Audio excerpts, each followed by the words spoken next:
After a month of relaxing in Mexico, it was time to finally start exploring again. I got on a plane in Cancun and flew over the gorgeous blue waters of the Caribbean Sea, and only an hour and a half later, we were soaring above the mountains of Guatemala. I arranged for a private driver to pick me up from the airport because since it's my first time in this country and I'm alone, I just wanted to get my bearings in place before attempting public transportation. The driver just got out and walked away without saying anything, but I'm vibing. He left some good music on. It's so dark in here. I'm in Guatemala. No lie, that was the most terrifying driving I ever experienced in my life. It didn't seem like there were any rules on the road, and my driver laid on that horn a minimum of 50 times throughout the journey. But to my surprise, an hour and a half later, I arrived at my hostel. This was my first time seeing bunk beds that were stacked 3 high, and though a bit intimidating, I luckily got the last bottom bunk in the room. I am so happy I got a bottom bunk. I would have been falling off of that. There's a plug in the locker. I love it. So I don't think there is a single working ATM that accepts my bank card in this country. I tried B5 or 5B, the only one that's supposed to work for internationals. I tried BCE, I tried Industrial Bank. I just kept trying a bunch of banks. None of them accepted my card. So if you're like me and you have a Bank of America MasterCard to take out money, take money with you and exchange it at the airport, because that would probably be a lot easier than what I'm dealing with right now. Fortunately, I met this girl who let me Cash App her, and she took out cash with her card and gave it to me. But if I didn't have her to do that, I would literally have like $50 cash to my name, because that's like the rest of the pesos that I brought from Mexico. I guess I could look into like MoneyGram, but I have no idea how to use that, nor do I speak Spanish, so that just makes it a lot more difficult. But this is like a predominantly cash country. Luckily, in Antigua, there's quite a few places to like eat, to pay with card, and I can book my hostels with a card, but I know there's not many places that accept card on the lake. And I'm here for a month. I gotta learn to like not eat as much for us. Oh, and also I tried my credit card, but my credit card doesn't have a PIN, and then I learned that you have to set that up and then get it sent to your house, and I haven't had a house in 2 years, so I don't even know where I would get a credit card PIN sent to, so can't do that either. I was exhausted after that journey and slept the rest of the day, but the next day I met up with this girl that I met in Cancun and her friends, so of course we started day drinking and playing around at the Selena hostel. It was a blast. Like, I actually believe in you so much. Full send. Shoes on. Woo! How the hell are you doing this? Circus man. No, backwards. Wow, what a show off. Okay. Then that guy we met said he knew a great place to watch the sunset, so of course we were keen to check it out. I love us. I got to play with this sick bracelet and see some chicken buses for the first time as we walked to the short trail. The view was insane. It did close at 6 p.m., but we had just enough time to admire the views and snap a few beautiful pictures before they promptly kicked us off the mountain. So it was back to drinking we went. Kat heard about this secret bar through a phone booth, so we went to check it out.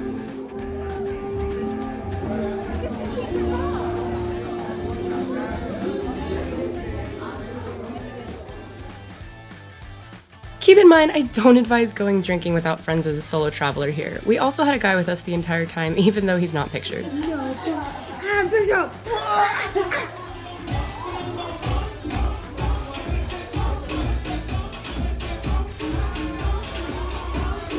Tacos are wild. They were the best tacos I've ever had in my life.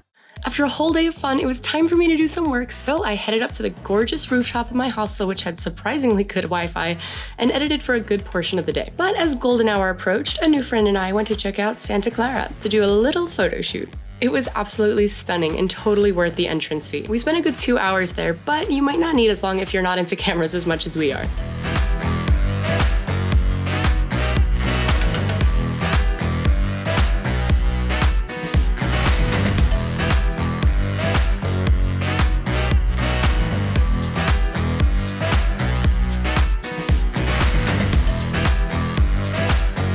Tess went to grab a scarf from her fan for the night, but then accidentally locked her keys inside. Yes. You got the key. I just gotta figure out how to try this sucker.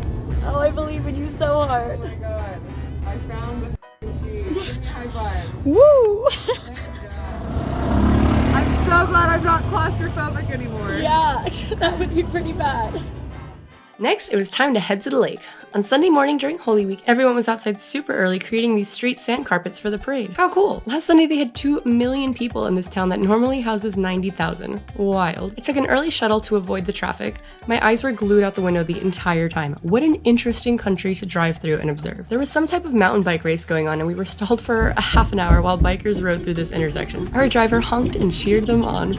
I could never imagine biking up these mountain roads with no shoulder and the way people drive. That certainly takes a lot of faith. After many curves, all you could smell was burnt rubber and there were so many people pulled over on the side of the road waiting for their brakes to cool. About 3 hours in, we got our first glimpse of the lake and oh my god, pictures couldn't do it justice. It was so much more stunning than I was imagining. After flying down those curvy roads, we finally reached San Pedro. I took a sketchy tuk-tuk to my accommodation, but we will talk more about that later. I got dropped off in a sketchy alleyway with a bunch of stray dogs in it. Sorry, Dad. I just made it to my room and I had to already have the owner kill the spider because I couldn't do it. It was so big. Guys, they gave me a mountain of nachos. I don't think I can eat this amount of nachos ever. Oh my god, you see how big this is? I can't finish this. I haven't even touched it yet and never come and give me my check because I can't even... I'm full. Later on, I met up with my girls again for their last night, and we went to a bar where we quickly learned everybody was on acid. Hilarious. So I just got to my new hostel, and this is amazing.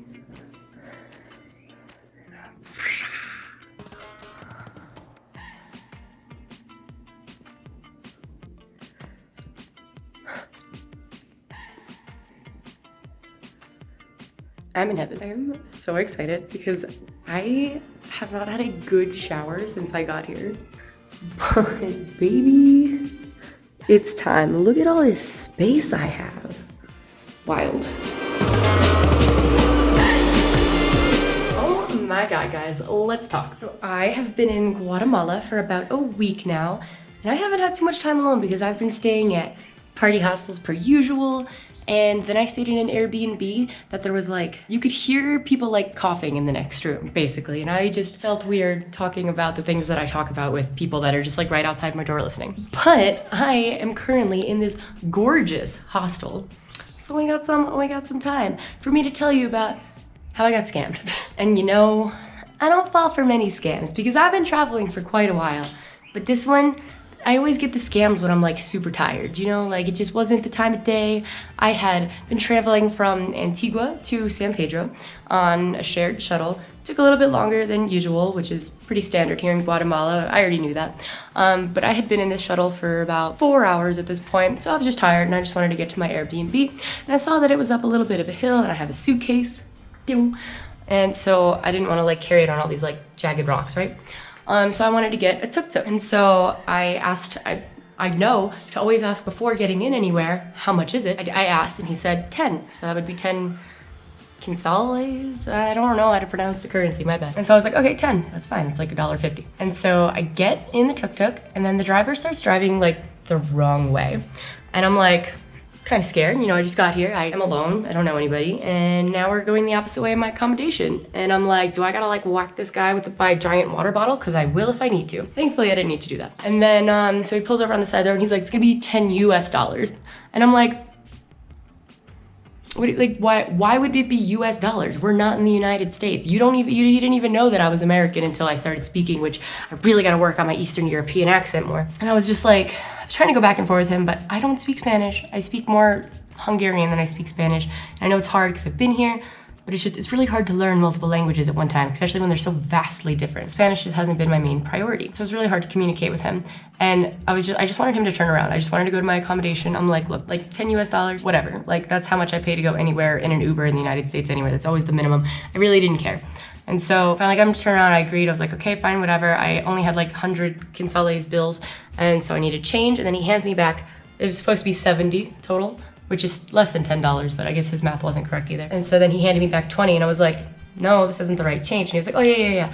And I'm just like, man, this guy was like really, really trying to get me. He turned around and then eventually I got dropped off at my accommodation. It was fine, but it should have been 10 quinzales. The next time I took a tuk-tuk, which was today, my Airbnb host actually helped me out. They came with me for half the ride, and then they talked to the driver, because one of them's from Guatemala, and was just like, Diaz, like, for her, for the rest of the ride. And he's like, Cece. And then, like, he started talking to me when they left. He was like, oh, like, where are you from? Blah, blah, blah. And I was like, hungry. But I said it in like a weird accent that I can't replicate right now. But I just pretended to not know much either English or Spanish because I didn't want him to try and do anything like that because I know that they do that for tourists. And look, I get it. I really don't blame him. I saw that like the average tuk-tuk driver makes like 70 quinzales a day. And I mean, I feel bad because that's really not a lot of money at all for what they're doing. I couldn't do that job for that amount of money. So, but it wasn't the fact of the money. Like, I didn't care about the money. I just cared about the principle of getting scammed. So if you're coming to San Pedro, 10 for like your person and your piece of luggage is like 5 each. Don't pay more than 10 to go anywhere. Yeah, take my advice on that one. But after the long trek here, all the shuttles, the crazy winding road. So then when I checked into my Airbnb, after walking a little bit down this alleyway with like a bunch of stray dogs, and I heard the stray dogs here aren't that friendly, even though I love dogs, and I especially love stray dogs. I just tried to avoid the eye contact because I just heard from other people that they weren't that friendly. So I get to my Airbnb, and then I'm greeted by my host. They seem really lovely. They tell me that they're making breakfast in the morning. I'm like, awesome, amazing. And I go in my room. It's very basic. This is what it looked like. And then I walk into the bathroom, and there's like this spider, like the size of the palm of my hand. Okay, maybe a little smaller, like right above the toilet. And I'm just like, no, please no. So then I just like sheepishly walk back out to my host, and I'm like, can somebody help me with this spider real quick? I am so sorry. And they laughed at me, and they were like, yeah, we got you. Like, this isn't the first time. And I was like, oh, so spiders were like a regular thing. And I mean, like, the doors weren't like sealed. Like, you could like, spider could crawl under the door into the room. And I was like, whew. So I was very paranoid for the next 2 days. I was only at that Airbnb for 2 days, but I never saw another spider because I learned that spiders hate the color blue. They hate light, and they hate techno music. So I played techno music the entire time I was there. Does it sound silly? Yes. Did it save me? Also, yes. The hosts were really nice. They made amazing breakfast for me in the morning. I got a lot of work done when I was there just because it's nice to have a private room. But now I'm here, and this place is freaking gorgeous. Like, we're kind of away from like the center, which is fine because I'm here for 3 nights. There's a nice restaurant nearby that has great ratings, and I have everything that I could need right here. I had a nice pool. I'm gonna watch the sunrise there in the morning. I can do my yoga here. I can work out on this deck. It's very quiet. It's just perfect for me. So that's why all this is kind of going into one vlog, because I haven't really seen much. I just wanted to tell you guys about how I got scammed and how I am now in Guatemala and how exciting that is that I'm going to spend an entire month here before inevitably heading back to the United States. Thank you guys for joining me on this journey so far, and I will catch y'all on the next one.